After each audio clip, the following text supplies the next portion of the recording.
Thrissur jubilee mission ആശുപത്രിയിൽ ചികിത്സയിൽ തുടരുന്ന 2 പെൺകുട്ടികളുടെ നില ഗുരുതരമായി തുടരുന്നു. നിങ്ങൾക്കറിയുന്ന പോലെ പീച്ചി ഡാമിലെ റിസർവോയറിൽ വീണ 4 പെൺകുട്ടികളിൽ ഒരു പെൺകുട്ടി മരിച്ചിരുന്നു. മറ്റ് 2 കുട്ടികളുടെ നില അതീവ ഗുരുതരമായി തുടരുന്നുവെന്ന് റവന്യൂ മന്ത്രി കെ രാജൻ പറയുന്നു. ആശുപത്രിയിൽ എത്തിച്ചതിനേക്കാൾ പക്ഷേ ആരോഗ്യനില മെച്ചപ്പെട്ടിട്ടുണ്ടെന്നും മന്ത്രിയുടെ അഭിപ്രായം. ഇന്ന് ഉച്ചയ്ക്ക് ആരോഗ്യസ്ഥിതി സംബന്ധിച്ച മെഡിക്കൽ ബുള്ളറ്റിൻ പുറത്തിറക്കും. കഴിയാവുന്നത്ര ചികിത്സ ഉറപ്പാക്കുമെന്നും മന്ത്രി രാജൻ പറഞ്ഞു. പീച്ചിയിൽ അപകടത്തിൽപ്പെട്ട 3 കുട്ടികൾ ഇപ്പോഴും തൃശൂർ ജൂബിലി മിഷൻ ആശുപത്രിയിൽ തുടരുകയാണ്. കുട്ടികളുടെ ആരോഗ്യസ്ഥിതിയെക്കുറിച്ച് വിശദീകരിക്കുന്നതിന് മന്ത്രി കെ രാജൻ നമുക്കൊപ്പം ചേരുകയാണ്. മിനിസ്റ്റർ, എന്താ നിലവിലൊരു സ്ഥിതി? നമുക്ക് എല്ലാവർക്കും അറിയാവുന്നതുപോലെ നിർഭാഗ്യവശാൽ ഇന്നലെ ഒരു കുട്ടി നമുക്ക് നഷ്ടപ്പെട്ടു, അലീന. 2 കുട്ടികളുടെ സ്ഥിതി ഇന്നലത്തേതുപോലെ ഗുരുതരമായി തുടരുകയാണ്. ഒരാളുടെ സ്ഥിതി നല്ലതുപോലെ ഇമ്പ്രൂവ്മെൻ്റ് ആകുകയും ചെയ്യുന്നുണ്ട്.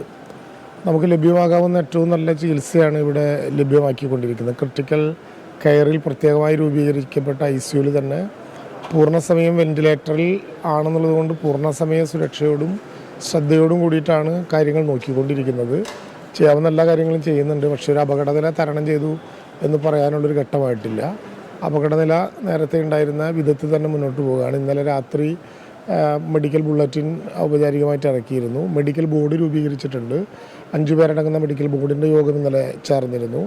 രാത്രി 12:30-ക്ക് മെഡിക്കൽ ബോർഡുമായിട്ട് ഞാൻ സംസാരിക്കുകയും ചെയ്തിരുന്നു, വീണ്ടും നേരിട്ട്. ഇപ്പോഴും ആ സ്ഥിതിവിശേഷം തന്നെ തുടരുകയാണ്. ഒരു മെഡിക്കൽ ബുള്ളറ്റിൻ കൂടി ഉച്ചയ്ക്ക് മുമ്പാക്കി ഇറക്കാനുള്ള ശ്രമത്തിലാണ്. രാവിലെയും എല്ലാ ഡോക്ടർമാരുടെയും സംഘം അവരെ പരിശോധിച്ചിട്ടുണ്ട്. ഡ്രോണിങ് ആകുമ്പോൾ ശരീരത്തിൻ്റെ ഇൻറ്റേർണൽ ഓർഗൻസിനെ പല വിധത്തിൽ അത് ബാധിക്കും. അതുകൊണ്ട് ജോയിൻ്റായിട്ടുള്ളൊരു എഫർട്ട് വേണമെന്നുള്ളത് കൊണ്ടാണ് ഒരു മെഡിക്കൽ ബോർഡ് തന്നെ രൂപീകരിച്ചുകൊണ്ട് ആ കാര്യങ്ങൾ നോക്കാൻ വേണ്ടി നിശ്ചയിച്ചിട്ടുള്ളത്. എന്തായാലും നല്ല ശ്രദ്ധയോടുകൂടി കാര്യങ്ങൾ മുന്നോട്ട് കൊണ്ടുപോകുന്നുണ്ട്. സൂരജ് സജി ടെലിഫോണിൽ ചേരുന്നു. സൂരജ് സജി, മറ്റെന്തെങ്കിലും വിവരങ്ങൾ നമുക്ക് ലഭ്യമായിട്ടുണ്ടോ? ഇന്ന് രാവിലെ മന്ത്രി കെ രാജൻ ആശുപത്രിയിലെത്തി സന്ദർശനം നടത്തി ഈ രോഗാവസ്ഥയെക്കുറിച്ച് വിലയിരുത്തിയ ശേഷമായിരുന്നു മന്ത്രി നമ്മളോട് നടത്തിയ പ്രതികരണം.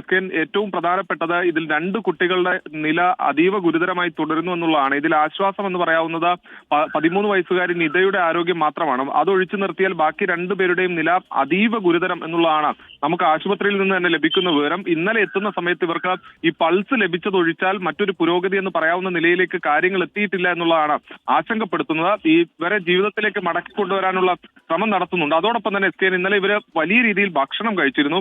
അതുകൊണ്ട് തന്നെ ഈ ഭക്ഷണം ഉൾപ്പെടെ ഈ ലെൻസിലേക്ക് ഭക്ഷണം എത്തിയത് ഉൾപ്പെടെ വലിയ ആശങ്കയ്ക്ക് ഇടയാക്കുന്നുണ്ട്. അതോടൊപ്പം തന്നെ ആന്തരിക അവയവങ്ങളെയും ഇത് ബാധിക്കാനുള്ള നിലവിൽ ഈ ആരോഗ്യസ്ഥിതിയെ ബാധിക്കുന്ന തരത്തിലേക്ക് മാറുന്നു എന്നുള്ളതാണ് ആശുപത്രി അധികൃതർ വ്യക്തമാക്കുന്നത്. എന്തായാലും ഈ മെഡിക്കൽ ബോർഡ് അടക്കം രൂപീകരിച്ചുകൊണ്ട് ഈ കുട്ടികളെ ജീവിതത്തിലേക്ക് മടക്കി കൊണ്ടുവരാനുള്ള ഒരു ശ്രമമാണ് നിലവിൽ ജൂബിലി മിഷൻ ആശുപത്രിയിൽ നടക്കുന്നത്. Okay, thank you Sooraj Saji.